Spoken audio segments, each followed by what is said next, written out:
Hello and welcome to this edition of the Creative Question Challenge.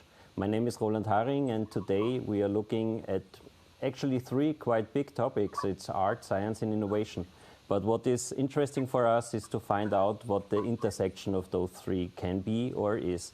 And to discuss this we have two participants here today. First one is Anouk Wieprecht, Dutch-based high-tech fashion designer, artist and innovator. And all of her work is actually positioned in this interplay of art, science and innovation. And the Pangolin Scales, for example, is a project which is on display at this year's Ars Electronica. Probably we will hear a bit about this later. And she's joining us remotely today from Miami. Hello, Anouk. Hey there. And to my right is Christopher Lindinger. He's Vice Director for Innovation and Researchers at the Johannes Kepler University. And he is actually a long-time associate with the Ars Electronica. And for many years now, he's working in this field of art and science. Hello. Hi. And thank you for coming. And in this CQC format, it's a bit special because we also have here Kerstin from a researcher and designer from the Ars Electronica Futurelab, and she will do basically a mapping of our discussion, which will help us basically to guide through this big topic and to identify topics, clusters or questions which we will look at deeper and try to explore further. And I would like to start with a very general question to Anouk. Why should art and science be brought together when thinking about innovation? So what is your opinion on that? I think like the main thing, if you're speaking about the combination of sort of art and science, is that always the knowledge or the kind of mind spin is that art is subjective, science or art is subjective and science is objective. And I think traditionally this has been treated a little bit as two separate ways. But like they are both an sort of a human attempt to understand the world around us. And I think they have like different traditions and maybe a different intended audience of kinds. But the motivation and the goals are sort of exactly the same. Mm-hmm. Yeah, I mean, I totally agree for sure, but I think we should shortly think about innovation in a more general purpose, because if you look back, I mean, maybe 30, 40, 100 years or something, innovation was very clearly had to do with technological progress, had to do with some kind of machines which were invented, some kind of computers which were invented and so on. And so innovation was at these times really like a synonym for technical development or something like this. And nowadays we're living in a different age. I mean, we all experience the COVID crisis, we all experience the climate change, just to name two big topics, and the complexity it goes with it. And actually we are now in an age of entanglement, because it's very hard to address those projects just with one single discipline.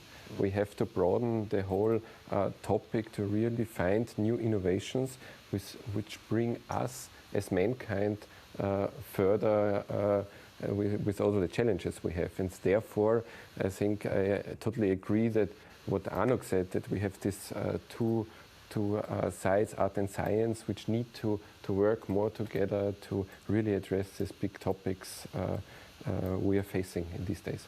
Mm.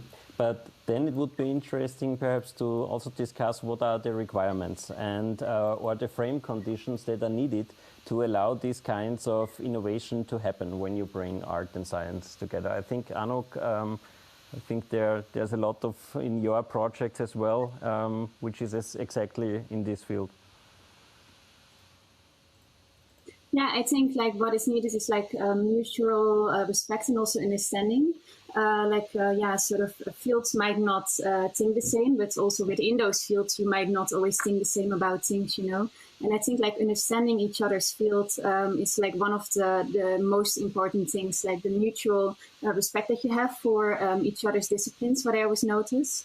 And also like, sort of the understanding and having this sort of symbiotic end goal in mind where all of that is mixing. I think especially you just named it, the Pangolin skill stress with and the BCI, the brain-computer interface with YKU and GTEC for me is an example that all the project partners, in a way, we're doing something different. We're coming from a different field, but we all respect and understand each other's work, and we also know exactly how to sort of all combine this together in an in an interesting project. And for me, that really showed that normally sometimes for this, it was a little bit different because normally I work one-on-one with another company or brand or however, and these were 3 groups. So you're always thinking like, how does that all collide sort of, you know, but I think when you all have the same, respect and understanding for each other, I think that really opens up that whole conversation and flow.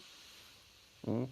But this is a very important topic, basically this personal level, I think, of how people collaborate.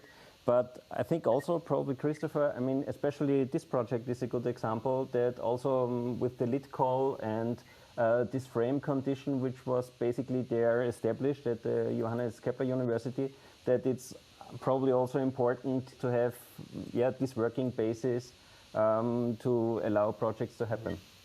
Yeah, absolutely. I mean, to also what Anuk just said, this respect to the disciplinary of the others or something, or even the disrespect, you have to name it sometimes, this arrogance which sometimes lies in certain disciplines, and it's very important to overcome this.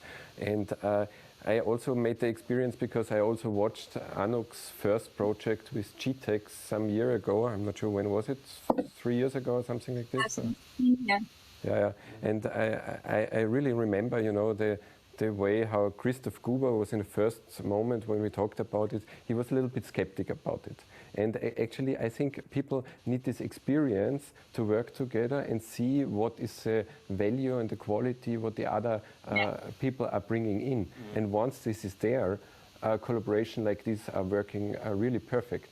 And actually, you know, we made this LIT call for projects which are in this field of art and science, and some projects were, you know, had good ideas, and then we had a second stage where we brought them together with artists or discussed the ideas with artists to make the projects much stronger.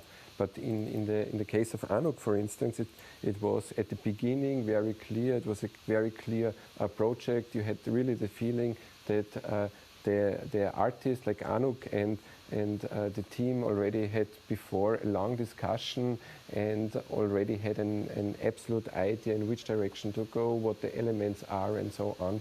And it really felt like they always had done things like this. And I think this is quite an important thing, what we try to achieve, to bring this experience into the systems.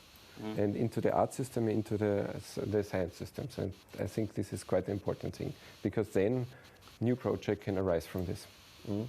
Okay, but are there, I mean, especially for people that have never worked in projects like this and are interested to also approach these art and science collaborations, what are potential obstacles that you should think of, or also from your experience, basically, how can you basically help these projects to become a success? Because I think in the end, for all people that are participating, it is in many cases a new experience.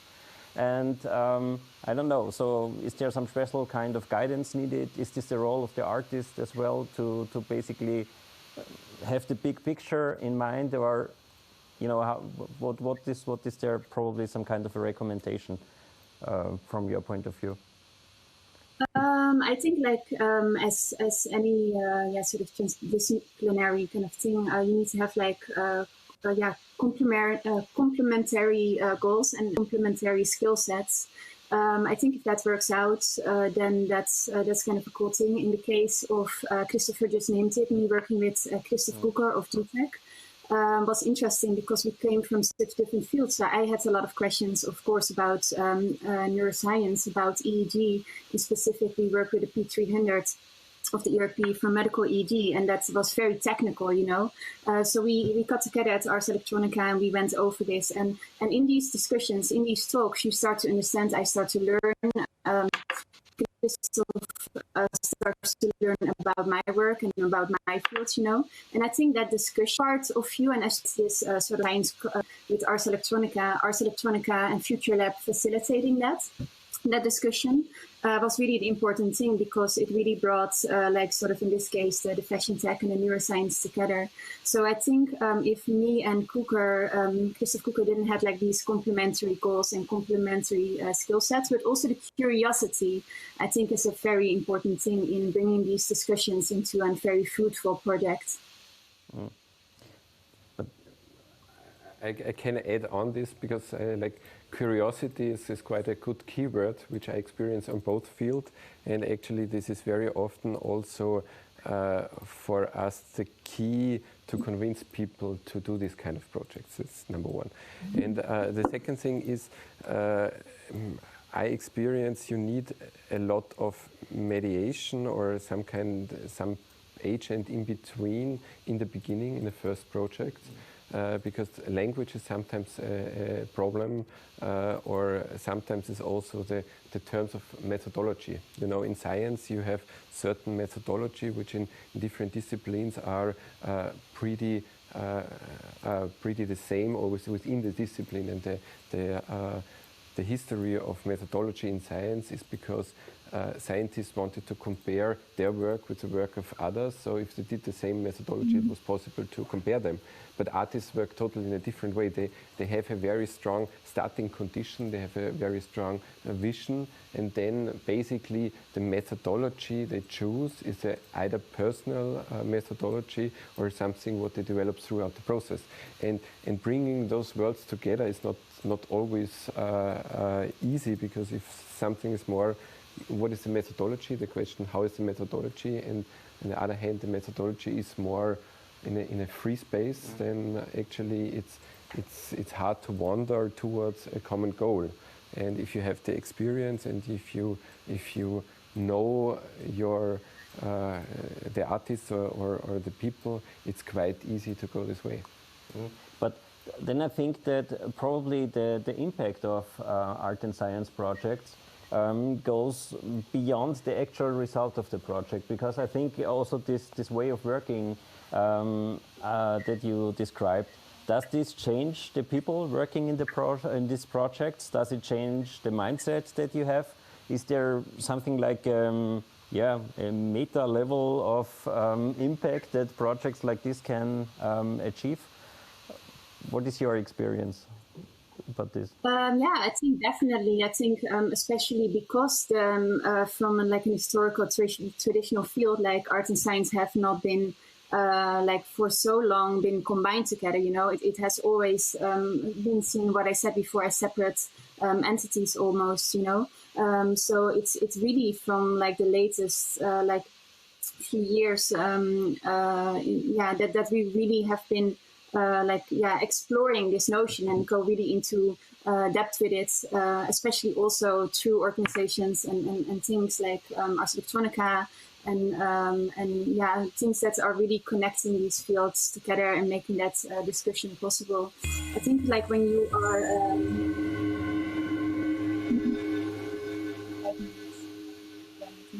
I think when you are busy with a project, you are always, or for me, definitely, like I'm always considering like where's the art, where's the science, where's the tech, and for me, in my case, like where's the fashion, sort of, you know.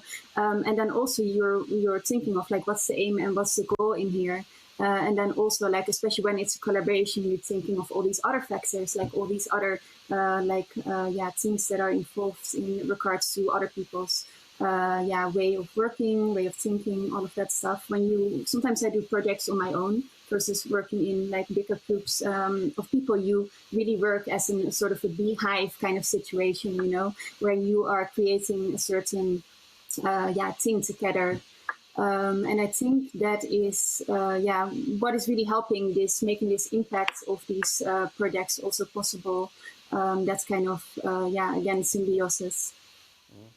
And Christopher, from your point of view, from the university point of view, is there some kind of an impact that you feel already from these LID projects that had been people working on for the last few months now? I mean, actually, you are the reason why you're doing this kind of projects, or why also a lot of art and science projects are happening. I mean, on a broader level is what I said before, you know, when we have to address certain very big topics which are here in our society, and we just have to are managing this just with transdisciplinarity, and we have to achieve this. And this achieving transdisciplinarity needs a certain change in culture. And with these kind of projects, for sure, you have great outcome. And I really have to name this, that the pangolin scale stress is really a great outcome on so many different levels. But it also did something with the people and did something with the culture. And this is quite an important issue, what we need to address. And I think we not only should judge those projects for the first time in, so to say, what is a concrete output, but we should also look at it and see what is a possible culture change, and because this helps us also in thinking about new funding possibilities, new things to stimulate these, and not only about this is the outcome, it's about a change in culture, which we need to do. Okay. I think we are more than halfway through our time. So I think it would be a good opportunity to take a look at the map that had been drawn by Kerstin so far, and see basically a bit of the traces of our discussion here. How far we can, I agree on that. But I think one interesting thing is that this whole obstacle leaf, as you mentioned, curiosity can overcome the obstacles, and then this is basically a very important factor, as it seems, to have this and emphasize this. I think and also for sure the impact, also something that you talked about. So I think there are some clusters emerging already, but perhaps let's continue with our discussion and see how we can basically further fill this map. Because one thing I think which is also important from my point of view is the communication, so of the project results.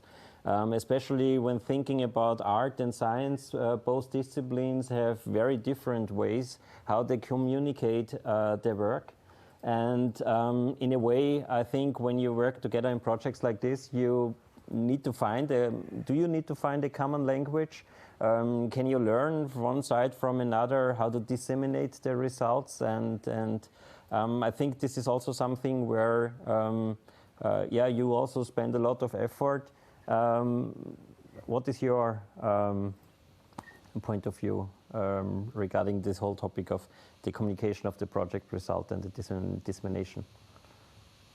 Yeah, you definitely need to find a common language. I don't think that coming from, for example, the science field, that you want your maybe your research to be represented on a billboard next to the highway, right?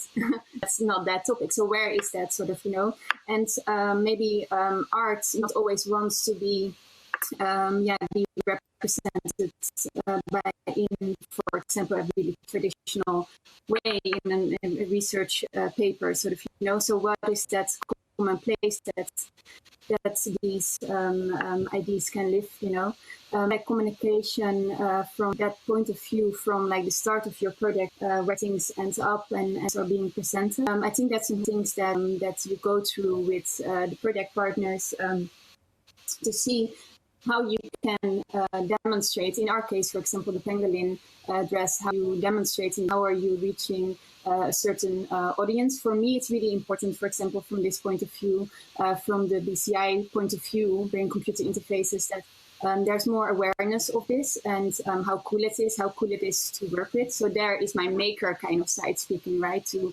say like, okay, what is the education in here? What can other people learn? How can we get other people involved with a really cool field like this?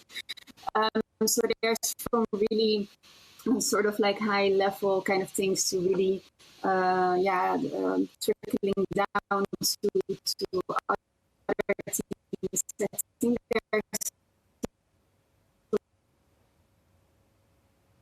okay. a lot of communication. I think these in especially in projects, you really can get that by that sense. We had some minor problems with the connection, I think, in the end, but I think we did get what you said. I hope that the communication is stable again soon. It seems a bit jittery at the moment, but perhaps Christopher, could you use the time to... For sure. I mean, in terms of communication, Anuk mentioned shortly, the normal way how results in science are communicated is through scientific papers. And that's actually what the standard thing is, and what you learn very often, you know, with these projects, with these LIT projects, actually you have some kind of applied creativity aspect. You have to show something on a certain day, a working prototype. This is something what is a total different pressure, which you normally don't experience in science. I mean, for sure you have pressures with deadlines, with publications, but you don't have to show a working prototype, and you have to have so many things around which are needed for communication. And I learned also, I mean, first of all, I found it interesting because some projects of the LIT just were done in literally 2 minutes before the opening or something like this. And we thought, okay, maybe 1 week before, for some kind of take blobs, we should make some videos and should make some kind of documentation to send it out. And people really refuse to do this because you only can document something once something is done. And this kind of thinking is very important. And also it's very important that professional artists and designers are working together with the scientists, that this kind of communication, how it's working, there's a certain exchange. I mean, the professional way how Anuk is working with media and with all the tech blogs and so on, and the coverage which was done or something, it was super impressive what was done there. And also it's not only impressive for me or for the general audience, but it's also impressive for the co-workers. Where Anuk is working together, and there is so much learning about how to do this. And on a long term, you know, on universities, you always have these issues that you this issue that you people are judged by the amount of papers and the quality of papers they write. And there's always this issue about you get what you measure. And my core question is a little bit is, how can you change this? You get what you measure to a direction where these collaborations are more fostered and more, you know, underlined. Yeah, this is a very interesting aspect. I also see that there is a comment from the audience on YouTube. I just would read it to you. Perhaps you can just say if you agree or disagree from your experience. But it says that scientists are often way too pragmatic, and artists may be more aware of the need for beauty, for the emotional aspects. So is this something that you can agree to, or? Half. Needed to be sure. No, actually, for me, I think scientists are sometimes more too pragmatic. This is very stereotypic. I have the feeling that artists also need to be very pragmatic to be super successful. I mean, actually, you know, as like I know a lot of artists who are super pragmatic. I mean, they have the sense of aesthetics, the sense of beauty, the sense of how to trigger emotional things, but they are super pragmatic to show something, because otherwise you get lost and you're unable to show something. So, and with scientists, I have to say, like I experience this now at our university. I mean, so many projects, these guys had such a passion. You know, this was nothing was pragmatic. You were there in their labs, and there's so much passion. You know, there's so much emotion in the room, and this is not like I have to solder this. It's like this is my baby. I will make it great. Yeah, but it's super to hear. It's great. So then we can say that this is a stereotype, which at least a pragmatic thing. Yeah. Okay. But it's great when this can be overcome and when these projects really have some impact of change. Let's use the opportunity to take a final look on our map, because I think the time is already getting short. And I think we have now 3 main clusters, interestingly. I mean, the communication cluster is now something that came up quite new, as what we discussed recently, but also impact, obstacles. And a smaller one is like the requirements and the same motivation and goals, basically this common mindset in a way to establish this. Do you think there is something missing that we need to add, that we have not discussed so far from your experience? What is really very important question or topic that needs to be considered? I think we went through a lot. I mean, there's still lots of impact there, of course, but I think it's interesting to, the discussion, the obstacles setting, the impact, and these are all like really important things, that need to be considered. And also like, especially this notion of connectivity between all the partners and like really like, steering that discussion. Mm. Okay, Christopher? I just want to also thank to Anuk, because she's also with the passion she puts in all these projects and these collaborations. And I mean, there is and making these groups work, so to say, it's so important, because we need people like Anuk as some kind of change agent for this new culture. And so I especially would like to thank you, Anuk, for all the contribution you had in this project or in general with these projects. Not only great outcome, but also great processes. Yeah. Okay. Thank you. But I think that this actually is a very good final statement. And I also would like to thank you for joining our CQC today, Anuk. Also thank you to Christopher, and for sure to Kerstin for doing the mapping. Thank you for watching, and I hope you enjoyed. See you. Bye.